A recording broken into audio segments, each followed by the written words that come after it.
We want to thank you for joining us. And our topic today will be living your best life through authentic self care, helping the helper within.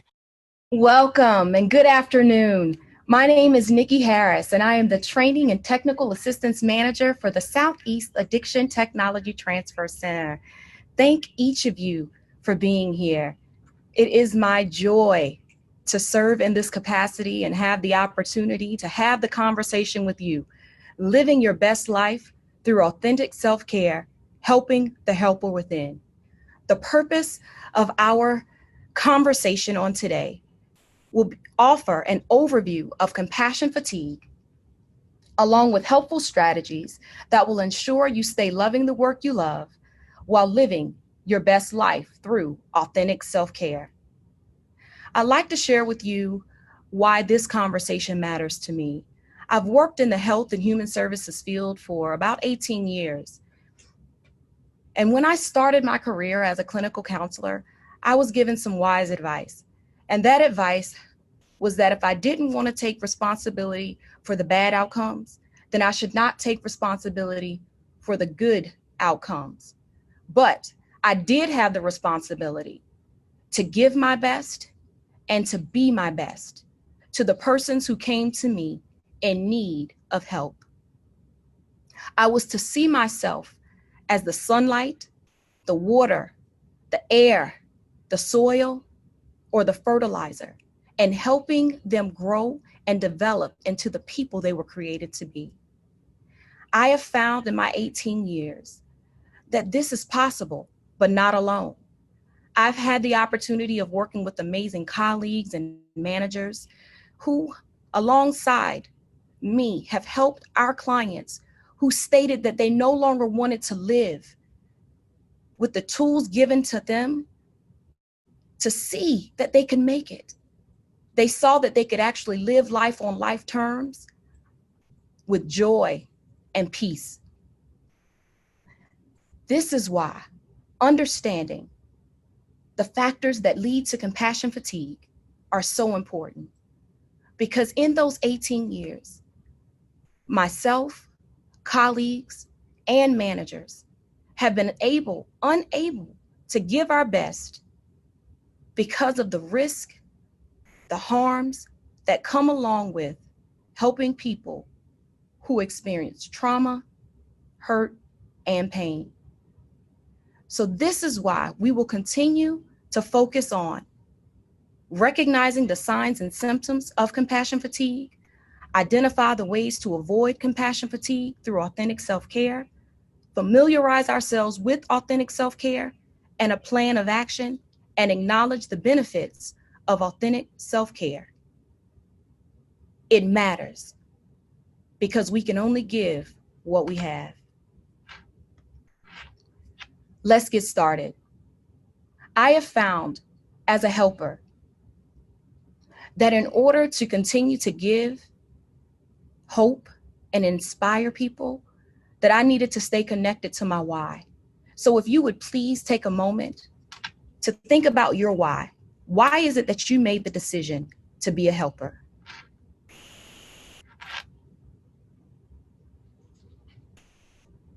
Please feel free to give your opinion, give your thoughts.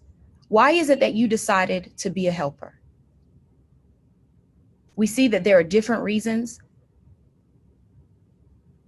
to inspire and encourage, to help others by listening, to show kindness and foster empathy, to assist others to learn how to live with peace and hope. And the one that's my favorite, that's exactly why I'm here, is because it is my purpose. I believe that I have been called to do exactly what I'm doing. While you answer, I'm going to allow us to focus solely on the presentation, and I'll be back to show my smiling face to you and my appreciation in that smile during our Q&A. Please, if you would go ahead and start giving your responses to the question, why you decided to be a helper. What are your reasons? All right, okay. Listen, I love this. As a helper, we all know that we cannot do it alone. Definitely. Thank you all so much for your participation. We have at 59%, because it is our purpose, it is our calling. Oh, to inspire and encourage, 59%. How many of us know that we work with clients who have been told that they're nothing, they'll never be anything. They have been hurt, they have been harmed by the closest people to them. So for us to be in a position to inspire and encourage, it is a gift. And that's exactly why I've been continuing to work in this field for 18 years. It is a gift, although it does get hard. But with self-care, we can get through it. All right. Thank you so very much. The purpose of our why. They're numerous, as we saw, very significant. Our why helps individuals to see that they can break the chains of addiction, that they can live in peace and hope, that they were created on purpose. We all have been. And as you look at this image, you'll see that there's a locket there. So many of our clients come in having never had someone who they could trust. When they talk to them, they tell their deepest and darkest secrets. They live in shame and guilt. And we know that guilt does kill. So if we can get them to talk through what they're feeling, to trust us, we exemplify trust through confidentiality. We also provide hope. It anchors the soul. I've always been told, if you don't stand for anything, you will fall. If you don't stand for something, you will fall for anything. When we help people to see that they have hope, they stand on strength, they stand on faith, and they stand up knowing that they can make a difference, not just in their lives, but in the lives of the people that they love. There is no doubt that our why is needed. But unfortunately, our why can sometimes look very different from who we really are. I'd like for you to take a moment to answer a question for me. Since you have served as a helper, have you ever been told, you helped to save me, you helped me to want to live, you gave me my family back, you gave me hope, you are my hero? If you've ever been told that, it's okay to say yes. And if you've not been told that, it's okay to say no. Please take the opportunity to answer the poll.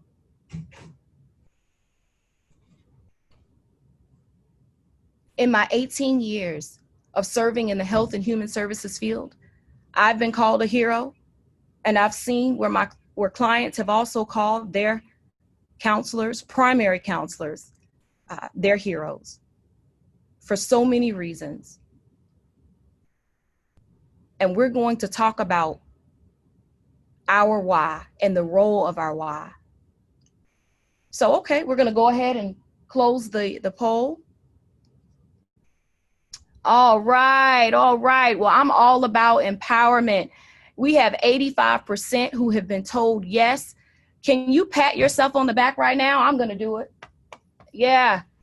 And if you can, give yourself a hug. If you've been identified as helping someone in this capacity, then you truly need to see the importance of taking care of yourself. We cannot afford to not give of ourselves in the way that is so necessary in helping people decide to want to live life. I have worked with individuals who have unfortunately committed suicide. And it's a feeling that as a helper, one does not want to share. But where we're going to go in identifying the importance of making sure we remain the heroes that we are. And as you can see the definition, a person who is admired for great or brave acts or fine qualities. It is so important that we take care of ourselves through authentic self-care. Because of the two roles that our why can play as helpers, I saw a movie as a Marvel fan. I'm a big Marvel movie fan. So I hope we have some out there so that you'll be able to conceive what I'm getting across today to you. And for those of you who are not fans of Marvel, I hope to do a great job where you can see where there is a hero and there is a villain in our why. The same why that inspires, encourages, and heals, because it comes from the helper's healthy best, is the same why that can be affected by compassion fatigue because of our passion that we have for our why. Our passion is connected to compassion to help or save others out of their pain and trauma. But unfortunately, as I saw in this movie with Spider-Man, the Spider-Man that I've grown up to know, the one who saves the day, he experienced a traumatic event. And as a result, he became the villain in the movie, a person or thing responsible for specified trouble or harm or damage. When I saw this movie, I thought, this is what I see in the workplace.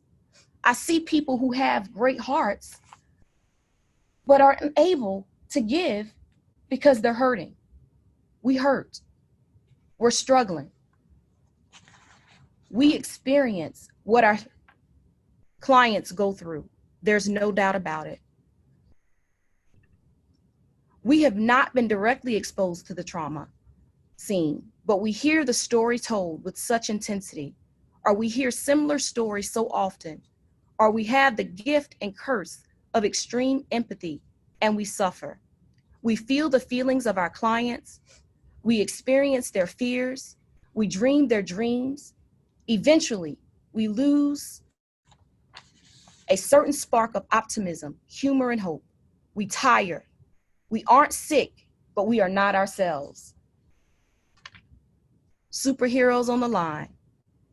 This is called compassion fatigue. Compassion fatigue, also called vicarious traumatization or secondary traumatization, the emotional residue or strain of exposure to working with those suffering from consequences of traumatic events. Compassion fatigue can occur due to the exposure on one case or can be due to a cumulative level of trauma. Compassion fatigue is not burnout. I grew up in the field where people would say, I'm just tired, I'm worn out. There was no conversation early on about compassion fatigue. So we started feeling like we should blame ourselves because we weren't seeing the results of our healthy best. Well, as a result of compassion fatigue, there was no way that we could give our healthy best. Burnout is a cumulative process marked by emotional exhaustion and withdrawal associated with increased workload and institutional stress, not trauma related. Burnout is about being worn out and can affect any profession. Compassion fatigue is a transformation in the self of a trauma worker or helper that results from empathetic engagement with traumatized clients and their reports of traumatic experiences. Its hallmark is disrupted spirituality or a disruption in the trauma worker's perceived meaning and hope. For those of us, 85% of us said that we got into this because it's a calling. That calling, I am sure, is consistent with the belief that hope is possible, that if we put forth the effort, if we put forth the energy, that change can happen. But if we lose our hope, if the helper has lost their hope, we are not in a position to encourage anyone to have the hope it takes to believe they can change their situation. This is why understanding what compassion fatigue does to the helper is imperative. It can cause the breakdown of a helper. through the stress, suffering, a lack of empathy, trauma, hopelessness, and becoming detached. I've been there. I've been there. So if you hear passion in my voice, it is because I have cried at the times when I could not understand why I didn't have the same energy. I didn't have the same initiative to believe that a person who was telling me that they were hurting because of what was done to them or because of what they did to themselves. I couldn't believe that I was blaming them for their own pain, when we know as helpers, healthy helpers, that is so far from the truth. So this is why compassion fatigue, we have to address it. It is a serious occupational hazard for those in any kind of helping profession, with the majority of those in the field reporting experiencing at least some degree of it in their lifetime. We have to acknowledge it, because if we don't, these are some of the things that we see. Cynicism. Picture that. Danger, danger. When you're working with colleagues and they start to joke about the hurt and the harm that people are sharing, their private experiences that break them down, that cause them to no longer want to live. They're joking about it. They don't take it seriously. You might not have taken it seriously. Why? Because of compassion fatigue. You're out of gas. Your heart is there. I'm full of compassion, but it appears that I'm showing the very opposite. The hidden dangers. This is why we're going to identify what those hidden dangers are. The villain. The villain in the movie that affected my Spider-Man that made me believe that I could actually save the day when I was a little girl. He experienced trauma, and therefore he could no longer help in the same capacity. He brought more harm than good. We as helpers, when we are experiencing compassion fatigue, we bring more harm than good.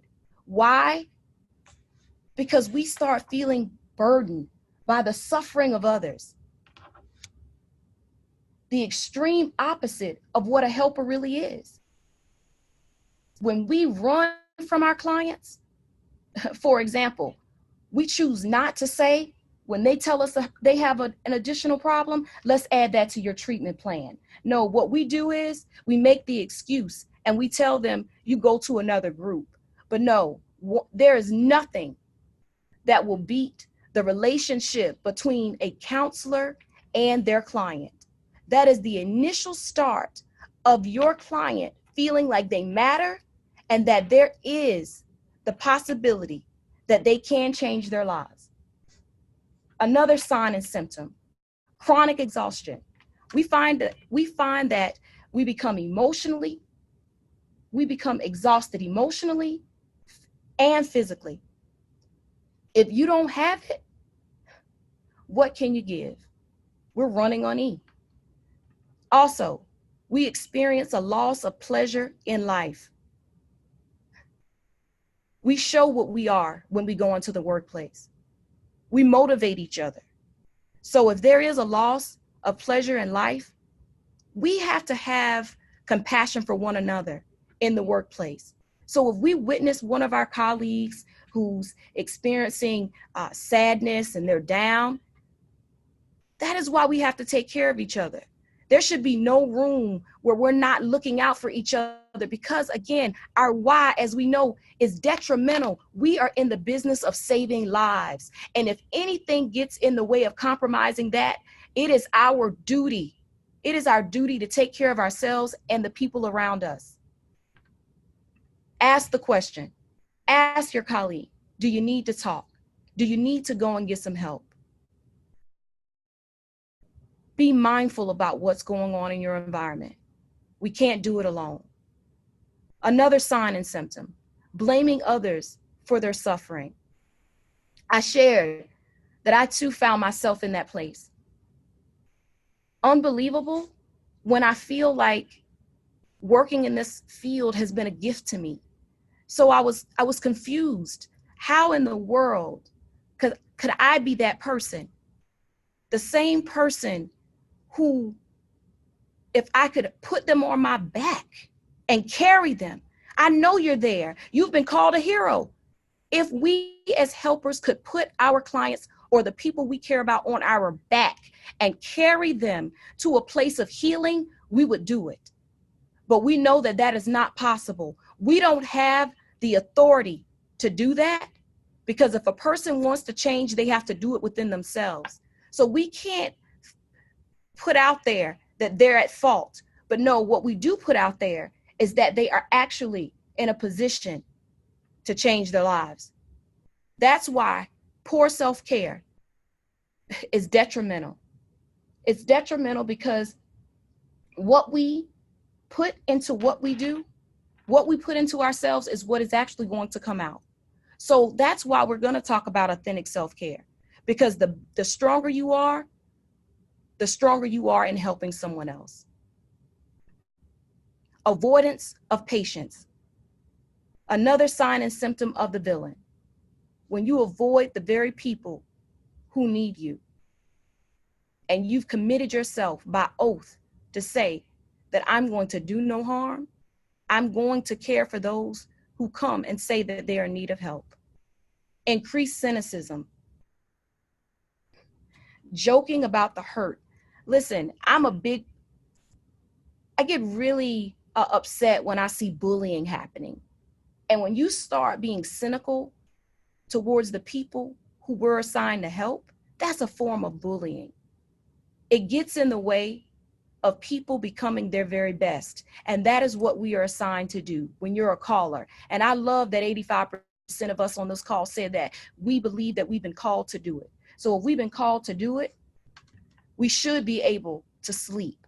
But unfortunately, with the villain, we have trouble sleeping. I was taught by my grandmother that if you're doing the right thing, you're going to sleep good at night.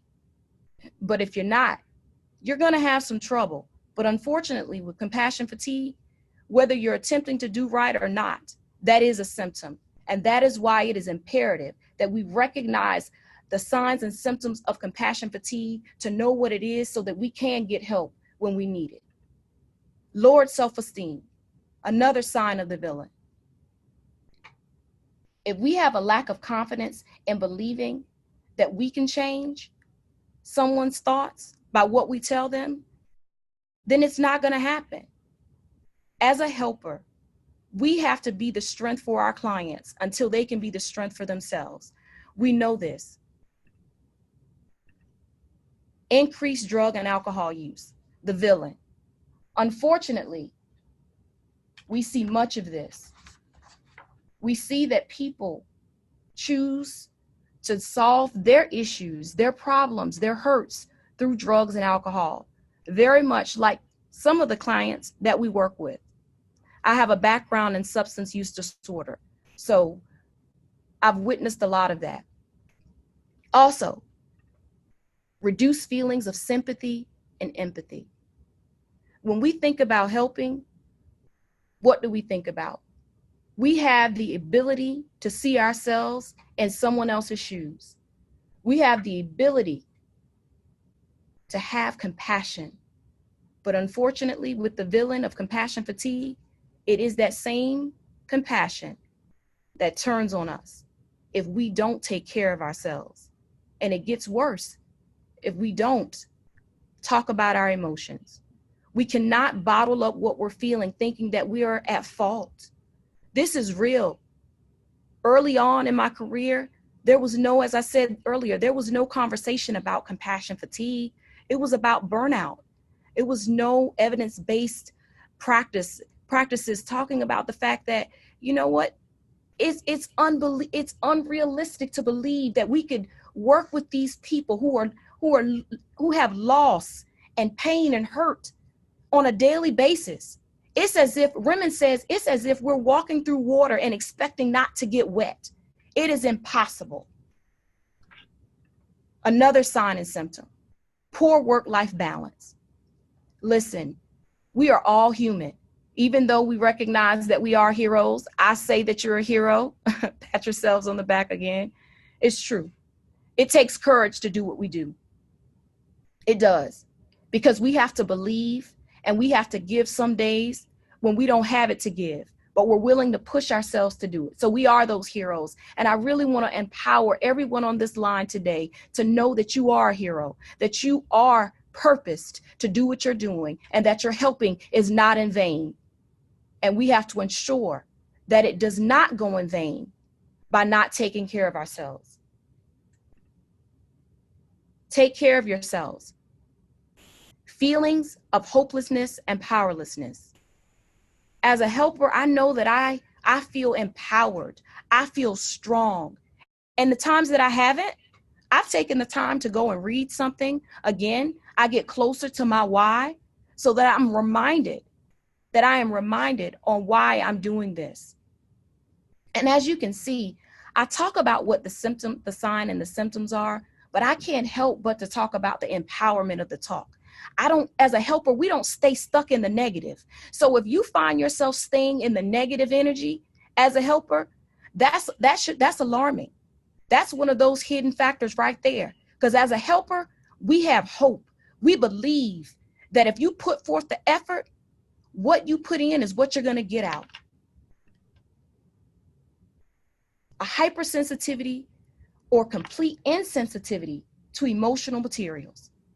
As a helper, if you can't tell, I'm very animated, right?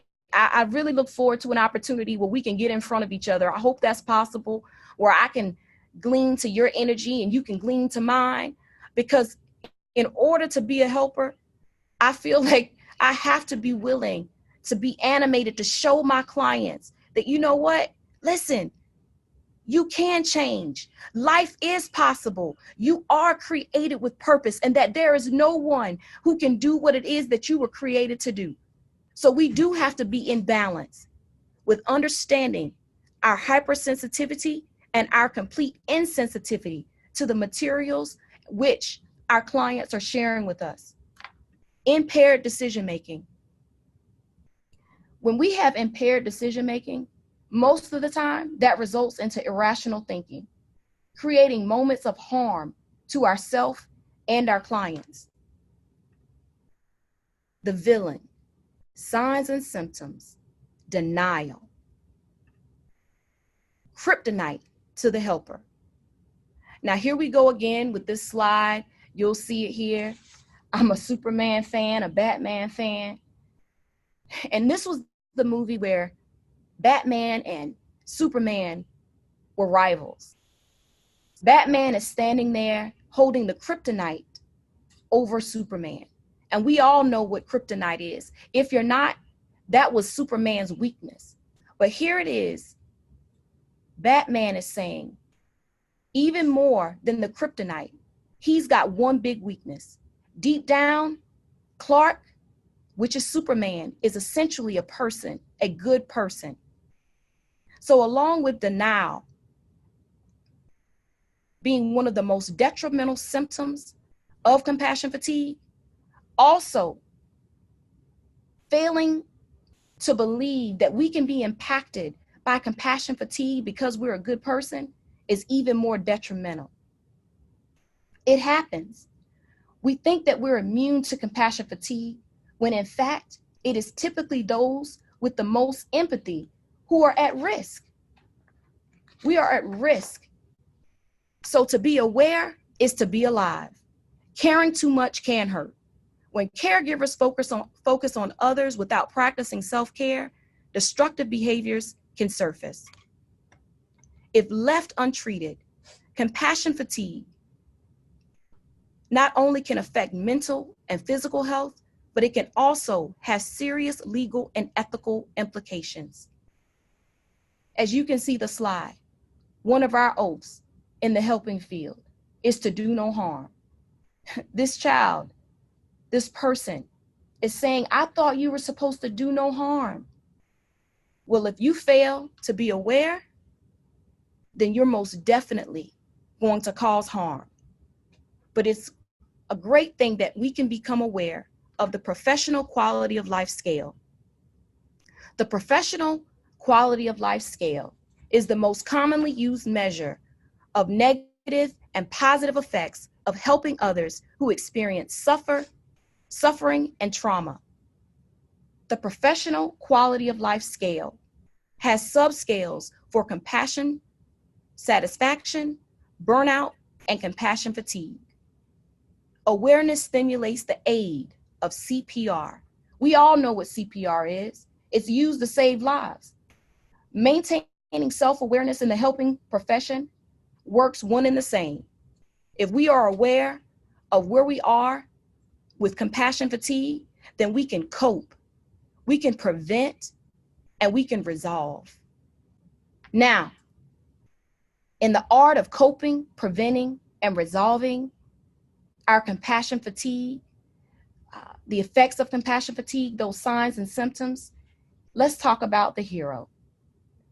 Let's focus on why we always want to convey our superhero qualities by practicing authentic self-care. Foundational self-care skills that build a foundation that authentic self-care, that a authentic self-care routine can comfortably expand from. 1, act from a place of loving and kindness. Life is a more caring experience when we share what we have. So if we're kind, then more than likely, we're going to get back what we give. That's what I've always been told. What you give others or how you want others to treat you is how you should treat them. So we need to act from a place of love and kindness, how we would want someone to give us love and kindness. Another, honest self-reflection. Refine our thoughts, words, and actions and repeat it. We need to be honest with ourselves when we're striving to practice self-care. If we're not honest, then we're not going to truly be aware of what we're feeling and what's going on. Emotional responsibility is another. When we are experiencing hurt and sadness, we have to say, what is this experience teaching me about myself? To be aware is to be alive. I keep that at the forefront of when I'm helping my clients, when I'm working with colleagues, when I'm going into environments. To be aware is to be alive, because if I'm not aware of what's going on, then I can't very well fulfill what I'm being asked to give. We need to cultivate our purpose. What is your why of your self-care? We've talked about that. I encourage each of you to maintain that relationship with your why, along with having the awareness of where you are so that you can get some help. Take your time. Much like a seed, your experience of self-care takes time to generate and root. We have to take the time to nurture our own interest. Why is it that we do what we do? It's okay to accept that you are a helper and you get tired. And when you're tired, say you're tired. Get some help. Take some time for yourself. Authentic self-care. I have come to believe that caring for myself is imperative. Caring for myself is not self-indulgent, but caring for myself is an act of survival. Authentic self-care is when we're being deliberate and taking time for the betterment of our mind, body, and soul. Self-nurturing methods that affirm and protect helpers as they undertake the care of others. Authentic self-care includes any intentional action you take for your physical, mental, and emotional health. We can't leave any of it out. We have to take care of ourselves from a holistic place. Self-care, authentic self-care, it requires self-awareness, self-knowledge, and courage. Courage to set boundaries so that we can live our best life, so that we can have joy, hope, peace, health, love, stability, and laughter. And one that I found as a helper that is most important, forgiveness. We have to learn to forgive others and to forgive ourselves. We can't just teach it.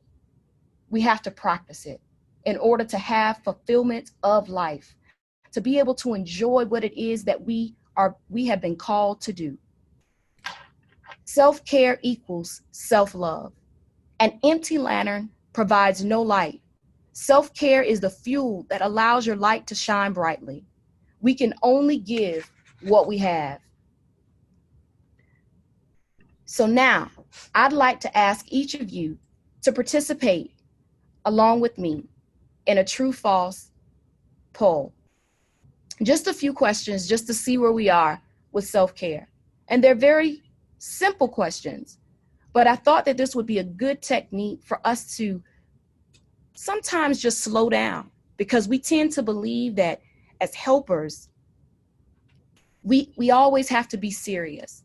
No, it's okay to have fun. It's okay to laugh.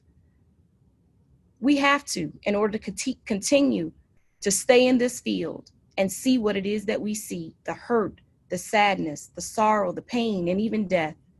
So here we go. Please join me in the chat as I ask you a few questions on authentic self-care. Self-care, activities or selfish activities? False. All right. Listen, I truly look forward to having you all in a live training, whether I'm attending yours or you're attending mine. Thank you for the energy you're giving. Each one teach one. We cannot do it alone. All right, false. You are absolutely right. Self-care allows you to enjoy what you love. True or false? All right. Yes, exactly. Yes, self-care does allow us to enjoy what we love. You know, when we think about work, if being a helper, this is my profession, but I can't pull away from it. I'm also the helper with my family, and I'm also a helper in my community. So if my whole being, 85% of us have said that it's a calling. If it's a calling, you are where you are. You are that every day. So if you fail to take care of yourself in your calling, then you are definitely not being fair to yourself. So absolutely right. Self-care allows you to enjoy what you do. So that is why we are going to continue to make a commitment to apply authentic self-care to our lives.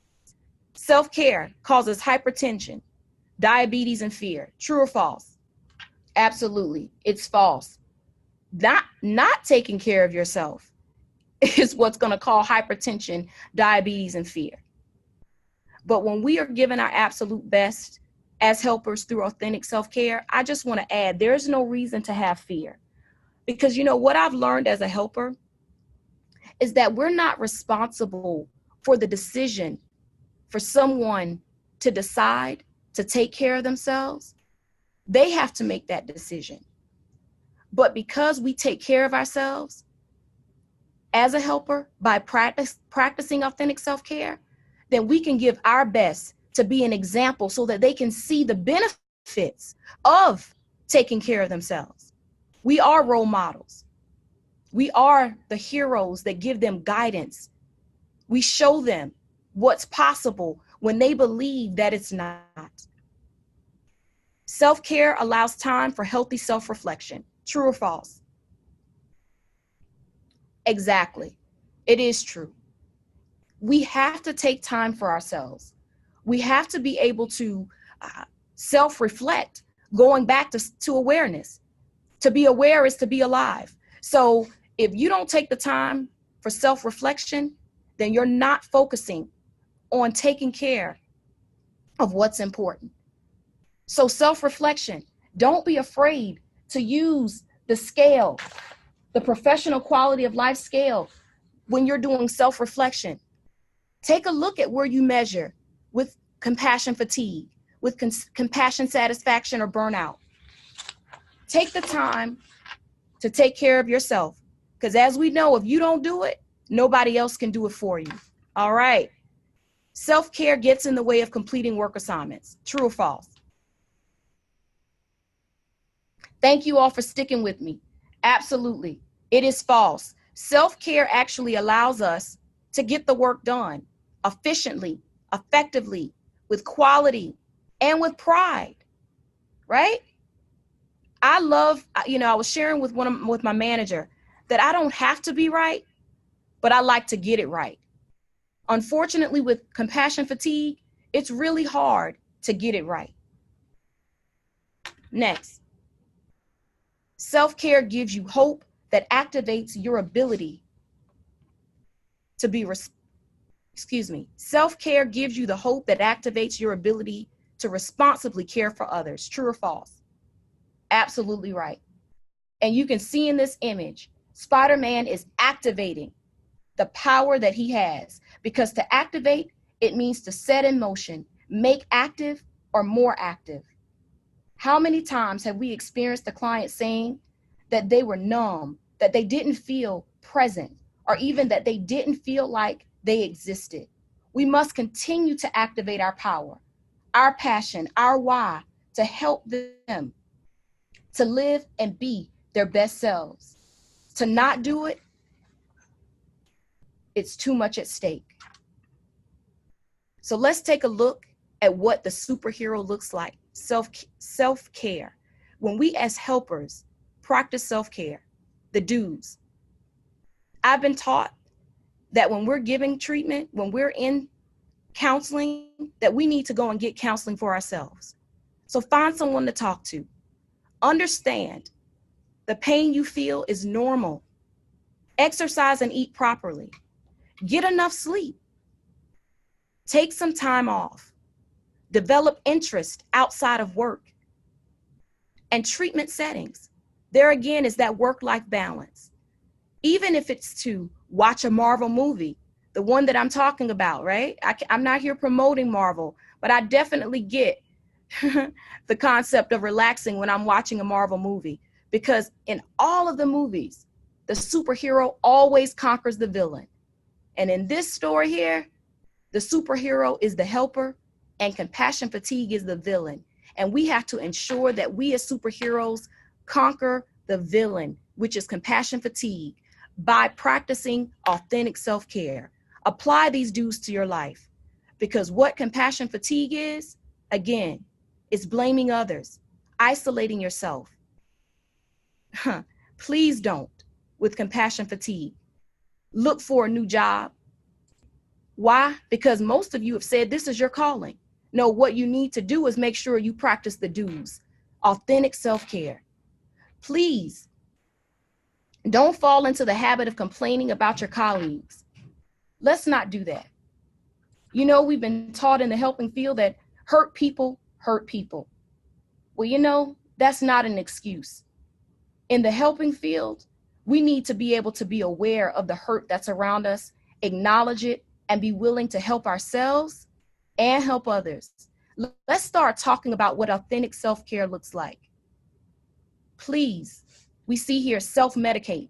Don't do that. Don't work harder and longer. Don't neglect your own needs and interests.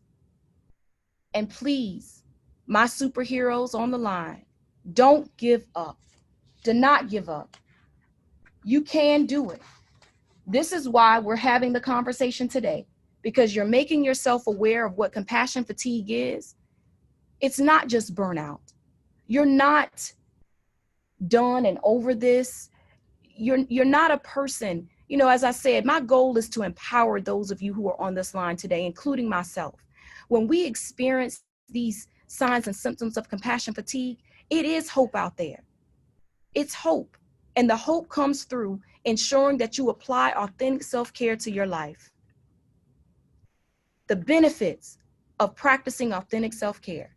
You develop a fresh perspective. Where you once felt like you were to blame, that you should get out of this profession, that you should be quiet, not say anything. No, what you say does matter. You've had enough people to tell you that what you told them helped them. So don't stop talking. Get a different perspective when you start thinking that you're washed up, that you're done and out of this profession of helping. No, we need you. We need you. I can say that we need you because you've hung in there with me, and 85% of you have said that you have been told that you're helping. And for the other percentage, if my husband was here, he'd actually do the math for me real quick. But the other percentage of you who said no, you keep on doing what you're doing, because I can guarantee you the benefits of practicing authentic self-care in being a helper is definitely going to help the lives of those people you are serving. Again, benefits: you enhance your creativity and dealing with challenges. You thrive in life. You laugh and experience peace and joy. We're in this because we love it. And if you love something, you should enjoy it. And enjoyment does bring peace, and it does bring joy. You create a positive environment with your attitude. You go into a workplace and we're there most of the day. Practicing authentic self-care and encouraging your colleagues to do so is going to create a healthy work environment. You build self-confidence. There is no way that we should not be confident as helpers, because what we feel is what we're going to show. You live in balance and well-being. You have peace of mind. Listen, how many of us have asked for that on some days? I just want peace of mind. Well, when you practice authentic self-care, it allows you that experience. You do have a peace of mind. You also experience career satisfaction. You apply coping mechanisms. The same way that we tell our clients and patients that they have the skills to deal with the problems and the harms that come their way, we do as well when we practice authentic self-care. You increase health and vibrancy. You increase your health because you, one, probably work out, or you're concerned about it. You watch what you eat. You're focused on what's good for you, your health, which matters. Again, I'll say you can only give what you have. If you're down and out, that's what you're going to give. You improve professional relationships. I have had the absolute honor of meeting some awesome people in my profession. And that was because I practiced self-care at those times. I can guarantee you, when I was experiencing compassion fatigue, I isolated myself. I didn't build healthy relationships in my personal life or in my professional life. Your healing nature evolves within when you practice authentic self-care. You validate integrity and dignity. When you're a helper, what is it? When we're a superhero, people trust us because we have integrity. We do what we say and we mean what we say. When we tell someone we're going to do something as a helper, we keep our word. Authentic self-care helps us do that. The benefits of practicing authentic self-care helps you to live within your best self. Now for the plan. Let's make sure that we leave out of this conversation today aware of what some self-care action plans are. We have the self-care wheel, which focuses on the physical, the psychological, emotional, spiritual, personal, and professional. Listen, it all meets. It has to be holistic. You'll also see there's another tool that you can use, and it focuses on the mind, the body, and the spirit. When you set up a plan of action for your self-care, be mindful to incorporate it from a holistic approach in order to have that balance that gives you that peace of mind, that gives you the strength to continue to do what you're doing, practicing authentic self-care. Why? Because as superheroes, AKA the helper, we represent hope, that healing is possible, optimism, peacemaker, energizer. We represent that healing is possible because we give our attention, we give our listening ear to our clients. because so much of what they're going through can be resolved with a little guidance. In giving the guidance, we supply healing. We encourage healing, optimism.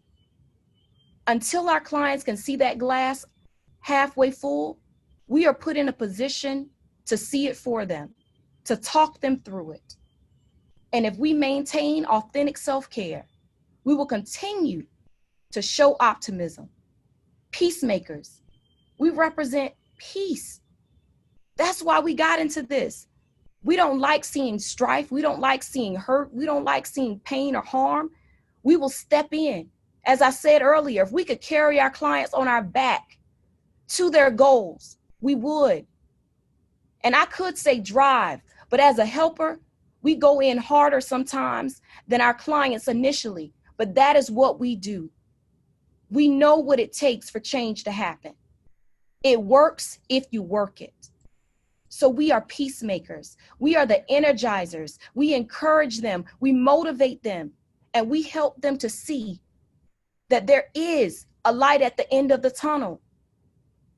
And if we do it with authentic self-care, I've come to find that they will see the light sooner than later, because hope is the spark of life.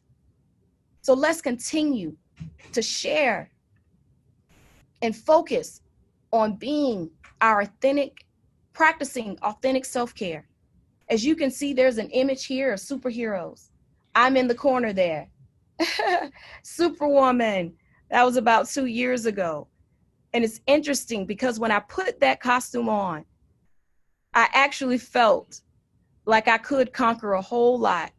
But the thing is, we wear that costume every day. Every day that we are charged to go out there, we take on the charge to help those who are in need. We represent being heroes. And it's so important that we do not allow ourselves to be compromised by compassion fatigue. So let's practice authentic self-care. The world needs the superhero in you. Thank you all so very much for participating today. It is my hope that you got something from this. I look forward again to our next training that we do. Please join us here at Southeast Addiction Technology Transfer Center for our webinars and also for our live trainings. Thank you so very much for doing what you do. Awesome. This was a great presentation. Thank you so much, Ms. Nikki Harris. We just wanted to open up the floor. We have a few minutes left for questions. We had a few that came in while we were doing the presentation. It looks like from Dr. Lucy Cannon, she asked, what can we do as leaders and managers in the healthcare field to provide a more realistic workload in general for clinicians to help prevent compassion fatigue in the workplace? So I guess what are some things that people in, leadership can do to help prevent compassion fatigue with their staff? Well, I definitely think as leaders, I've served in that capacity. It's so important to be honest, to listen to your staff. When you hear them saying that it's getting hard or the workload, the caseload is too much, we can't just think about getting the job done. We need to get the job done with quality. We need to take care of our staff. So sit down with your staff and listen to some of what their ideas are on how decreasing the demands in the work environment can be beneficial. It also helps as a leader for us to be honest. Share that you too experience compassion fatigue, and share what you do about it, what you did about it, so that they themselves can model the same behavior. And also, you can have a training on compassion fatigue and authentic self-care to educate your staff so that they can put into practice the skills of authentic self-care. Thank you for your question, Dr. Cannon. That makes so much more sense. That transparency opens up so many avenues for people to feel more comfortable and to be able to speak openly about what they have going on, considering their health. I did want to ask, this came in through registration. They asked specifically to you, Nikki, what do you do? What are some things that you do specifically to help combat compassion fatigue besides watch superhero movies? That's definitely one of my favorites. And I apologize if you all cannot see me. I wanted to keep my word and smile back at you, but I'm having some difficulties. Okay, thank you so much, Ms. Williams. Let's see. Okay, let me let you see me. All right, hi. I wanted you all to see that smile. Well, that's another thing that I do. I take the time to go and enjoy things. I enjoy my family. I enjoy my friends. I shop within reason. That's one of my self-care activities, on a bargain. I like to do that. But one thing in specifically is I talk. I don't bottle my emotions up. And my husband could probably attest to that. I share with him what I'm feeling. And I've also gone to therapy. I've gone to group therapy as well as to individual therapy to ensure that I'm staying healthy, that I am able to give my best, because I recognize that if I don't have it, I'm not going to be able to give it. Thank you for your question. Okay, it looks like we should have time for one more question. Do you happen to know any books or, I guess, any written books that would maybe help or help with this kind of self-care and this kind of Figly is definitely one of the top resources that I used as I prepared for our conversation on living your best life through authentic self-care. That is Figley, and you can look Figly up, and they're also a participant in the quality of life scale. You can look up Figly, and that should provide you some information, helpful information, as well as going online. And that is Figly. Figly. I just put it in the chat. Thank you so very much, Ms. Williams. Okay, well, again, I want to thank you all for joining us today for this really great presentation. I'm sure that everyone can take a lot out of this and can share it with others. We want to thank our panelists for all this really great information, a lot of nuggets of wisdom that we can take beyond our work life, into our personal life, and everywhere.